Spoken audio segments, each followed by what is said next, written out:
श्री स्वामी समर्थ। आपण सध्या लग्नाचे ब्लॉग बघतोय, लग्नाच्या चालीरीती परंपरा। नमस्कार, मी सुवर्णा उबाळे, स्वागत आहे आपलं सगळ्यांचं उबाळे किचन आणि ब्लॉगमध्ये। तर मग आपला व्हिडिओ इथपर्यंत आलेला आहे। आधीचा नवरीला हळद लागलेली, रात्रीचा बँड वगैरे झालेला आहे, डीजे वगैरे नाचून झालेलं आहे सगळ्यांचं। नंतर मग दुसऱ्या दिवशी लग्नाचा पण व्हिडिओ बघितला आहे आपण, लग्न लागेपर्यंत। आता आपण या पुढचा व्हिडिओ बघणार आहे, पुढच्या आपल्या पद्धती वगैरे, मानमुळा, नवरीची विदाई। चला तर मग बघूया, आपण नवीन सुरुवात करूया पुढच्या व्हिडिओला। तर मग इथे लग्न लागलेलं आहे, नंतर जेवणाला चालू झालेलं होतं, पंक्ती वगैरे इथे, आणि भरपूर अशी मोकळी जागा होती। त्यामुळे पहिले आमच्या इकडे माणसांच्या पंक्ती बसतात 2-3, आणि नंतर मग बायकांच्या बसतात इथे लेडीजच्या। तर मग इथे मी पण बसली जेवायला प्राचीसोबत, कारण प्राचीला भूक लागली होती म्हणून आम्ही दोघीजणी जेवायला बसलो होतो। मी पण थोडं खाल्लं होतं, आणि इथे आमच्या भाविकचं चालू होतं, त्याच्या मम्मीने त्याच्यामधलं खाल्लं होतं म्हणून तो रडत होता। इथे मुलांना नाही चालत काहीच गोष्टी त्यामुळे खूप वेळ रडला। इथे आम्ही, आमची मोनी, आरू, आम्ही जेवायला बसलो आहे, आत्याची मुलगी माझ्या। आणि अशा पद्धतीने इथे लेडीजच्या ज्या पंक्ती होत्या त्या चालू होत्या, अशा एवढ्या मोठ्या मोठ्या 5-7-8 पंक्ती उठल्या असतील जवळपास। मग यानंतर आलं वरमाईचं ताट। या ताटाला खूप महत्त्व आहे आमच्याकडे, म्हणजे आमच्या 9 गावात तरी जे वरमाईचं ताट म्हणतात ते, इथे जो पंक्तीचं आपलं जेवण असतं ते वाढून आणलं जातं वरमाईला। आणि ज्या मानाच्या बायका असतात नवरदेवकडच्या त्यांना, आणि यामध्ये सांजरी, कुरडई, पापड याला पण महत्त्व आहे द्यायला। आणि त्यामध्ये माणसाच्या आकाराची जी सांजरी केलेली असते ती दिल्या जाते वरमाईला। एक इथे मजाक म्हणून चालू असतं सगळं गोष्टी, केसरच्या गोष्टी चालू असतात सगळ्यांना। इथे ह्या ज्या सगळ्या वरमाई बसल्या आहे नवरदेवकडच्या, आणि ज्या खाऊ घालताय त्या नवरीकडच्या आहे। त्यामुळे इथे बसलेले सगळे, ही नवरीची आई आहे आणि ही नवरदेवची आई आहे। इथे बाजूला माझी आई आहे, बाकी माझ्या काकू इथे सगळ्या, ह्या सगळ्या वरमाई असतात इकडच्या। एक नवरीकडच्या, नवरदेवकडच्या यांचा हा मानमोळा असतो, आणि मानच असतो हा, कारण हे जे ताट येत नाही तोपर्यंत इथे चालू होत नाही पुढच्या विधी। इथे चालू असतं, शेवाळ्या पण असतात यामध्ये। तिथे आमच्या सगळ्या काकूंचं चालू आहे देणं घेणं बाईंना, कारण यानंतर मग अजून पुढचे खूप प्रकार असतात। आमच्या 9 गावामध्ये तरी खूप प्रथा परंपरा या बऱ्याचशा, काही ठिकाणी चालतात, काही ठिकाणी अजूनही चालू आहे, काही ठिकाणी काही लोक म्हणतात की नको आम्हाला, काही तसं काही नसतं म्हणून। पण आमच्याकडे ही ताटाची पद्धत आहे अजून पण। आणि जेव्हा लग्नाला ह्या वरमाई वगैरे, वरबाप वगैरे जेवायला बसतात तेव्हाही आमच्या इथे ताटं वगैरे देतात, हेच कुरडई, पापड, शेवाळ्या, त्यामध्ये वडे भजे पण असतात। आणि खूप प्रकारचे असं ताटं दिले जातात आमच्याकडे। कोणाकडे खूप भाऊबंद वगैरे, त्यांचे मानाचे पाहुणे नवरदेवकडचे, तर हे सगळे नवरीवाल्यांना करावं लागतं। मग आता इथे वरमाईचं ताट वगैरे खाऊन झालं, गाणे वगैरे म्हणून झाले। त्यानंतर कन्यादान केलं होतं नवरीच्या काकू हे, आणि त्यानंतर तिच्या आईवडिलांनी केलं होतं। इथे फोटोशूट पण चालू होतं, कारण जे पाहुणे आले होते त्यांना फोटो काढायला लागतात। आता इथे नवरीचे आईवडील बसले कन्यादान करायला। यानंतर मग आमचं फोटोशूट झालं होतं, थोड्या वेळमध्ये ब्रेक होता म्हणून। इथे सगळे भाऊ लोक आहे माझे, त्यांच्यासोबत आमच्या आहो पण आहे, इथे माझे भाऊ हे। आता इथे यांचं चालू होतं फोटोशूट, संदीप, पूजा, अंकिता, दिलीप, पण त्यांचे पोरं काही त्यांना काढू देत नव्हते। इथे यांचं चालू होतं लगेच बघायचा फोटो कसा आला म्हणून। आता इथे दोघांचेही पोरं येत होते इथे मध्ये दोघांचे मुलं येत होते, आणि त्यांना करायचे होते व्हिडिओ, काही फोटो काढायचे होते। आमचे इथे फोटो काढले आम्ही। आता इथे आमचं सगळ्यांचं फोटोशूट झालं, नंतर मग आम्हाला व्हिडिओ पण बनवायचे होते, पण कोणी आम्हाला बनवूच देत नव्हतं। एवढाच व्हिडिओ आम्ही 4-5 वेळा बनवला तरी आमचा बनलाच नाही, शेवटी आम्ही सोडून दिलं। त्यानंतर परत येऊया नवरदेव नवरीकडे। आता इथे फेरे वगैरे चालू आहे। फेरे झाल्यावर इथे सगळ्या विधी झाल्या लग्नाच्या। इथे मंगळसूत्र वगैरे घातलं नवरीला, जोडवे घातले, आणि सिंदूरदान झालं। आता इथे मंगळसूत्र वगैरे घालताय नवरीला। फोटोशूट वगैरे चालू असतं, त्यामुळे परत बघावं लागतं फोटोकडे, वेळ होऊन जातो। आणि लग्न लागलं होतं जवळपास 8-8:30ला, तरी बुधवार होता म्हणून आम्हाला नवरीला वाटी लावायचं होतं, म्हणजे बिदाई करायची होती नवरीची 12च्या पहिले। कारण आपल्या इकडे आहे की बुधवारी मुलीला वाटी लावत नाही सासरी जाताना वगैरे, म्हणून अशी आहे आपल्याकडे प्रथा। नंतर सगळ्या शेवटी नवरीची ओटी भरल्या जाते, नवरीची मावशी जी ओटी भरते, एक सुवासिनी बाई नवरीची ओटी भरते, कारण ती पण आता पूर्णपणे सवाशीणबाई झालेली असते नवरी पण. आता इथे घरचे मंडळी आमचे जेवायला बसले सगळ्या शेवटच्या पंक्तीला. नवरदेवकडच्या वरमाई, नवरीकडच्या वरमाई सगळे सोबतच बसलेले आहे. आणि इथे आम्ही पण बसलो होतो नंतर, कारण मी पण परत नवरीसोबत बसली होती. इथे चालू आहे परत खाऊ घालणं.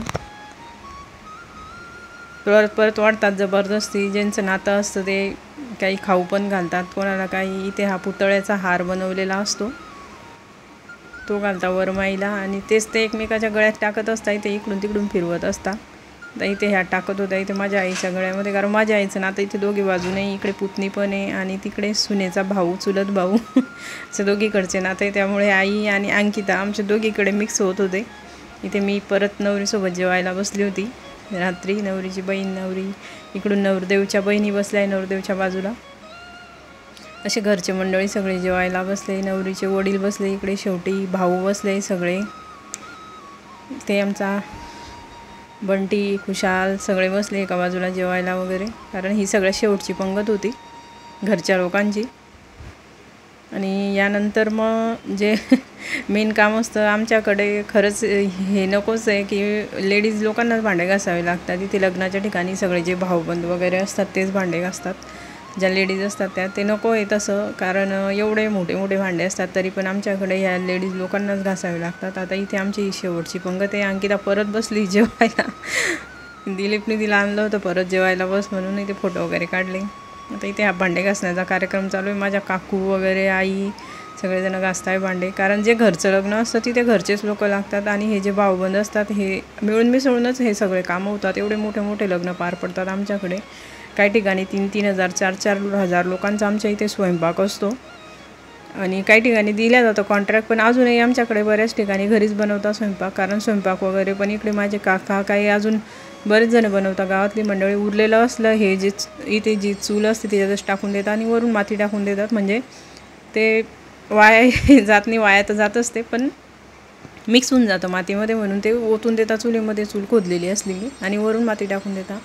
आता इथे चालू आहे हातपाय धुण्याचा कार्यक्रम. इथे नवरदेव नवरीचे सगळ्यात पहिले हातपाय धुतले होते, कारण लक्ष्मीनारायण स्वरूप म्हणून सगळेच जण नवरदेव नवरीचे हातपाय धुतात. जवळपास आई वगैरे, काकू, मामी, मावशी सगळेच, म्हणजे वहिनी धुतात. आणि नंतर मग जेव्हा वरमाईचे धुतात तेव्हा फक्त ह्या ज्या नवरीच्या आई असतात त्याच धुतात, कारण ज्याचा त्याचा मान ज्याला त्याला लावून दिलेला आहे असं म्हणतात आमच्याकडे. आणि हा हातपाय धुण्याचा मान पण आमच्याकडे खूप मोठा आहे.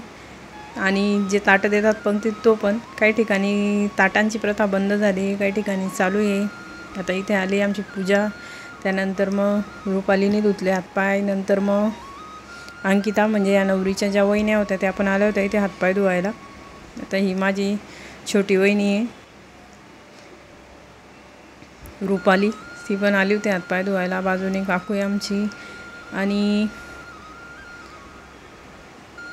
इथे तिचे मामी वगैरे सगळ्यांनीच धुतले होते हातपाय. तर मग आमच्याकडच्या प्रथा, परंपरा तुम्हाला कशा वाटल्या नक्की कमेंट करून कळवा. आणि कोणी खानदेशमधलं असलं तर ते असतातच ह्या सगळीकडे प्रथा हातपाय धुण्याच्या वगैरे.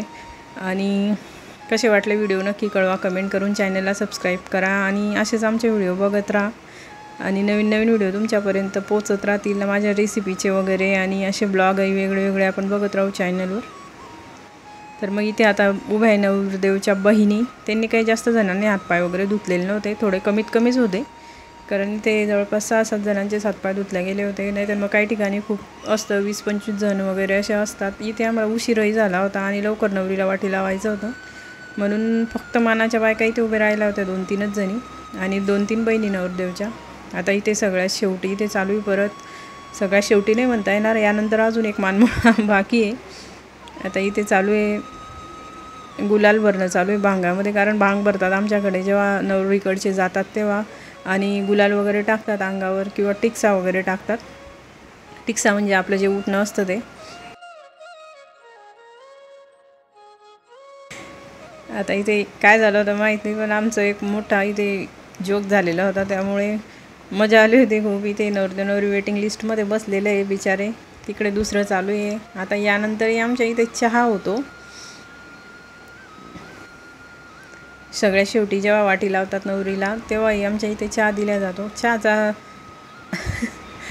आहे खूप आमच्याकडे हे आहे, म्हणजे सगळीकडेच आहे, कोणी सरबत देतो कोणी काय देतो, पण आमच्याकडे शक्यतो चहाच दिला जातो प्रत्येक कार्यक्रमाच्या वेळेस. आणि शेवटी जाताना आता इथे परत नवरदेवकडच्या ज्या वरमाई आहे त्यांचा मानमुळा चालू आहे. हा जो महत्त्वाचा घटक आहे आमच्या इथला लग्नांमधला परत महत्त्वाचं ही विधी आहे. आता इथे सांजरीचा जो माणूस बनवलेला आहे, काही जे धारं म्हणतात म्हणजे सांजरीला छिद्र पाडून वगैरे दिलं जातं, त्यातून एकमेकीला बघतात वगैरे, गाणे वगैरे म्हणतात. आता इथे हे साखळी वगैरे दिली जाते चांदीची नवरदेवच्या आईला, आणि ती जी मानाची बाई असते तिला घालायचं सांगते. आता इथे गाणं वगैरे होईल आणि बघूया आपण पुढचा व्हिडिओ.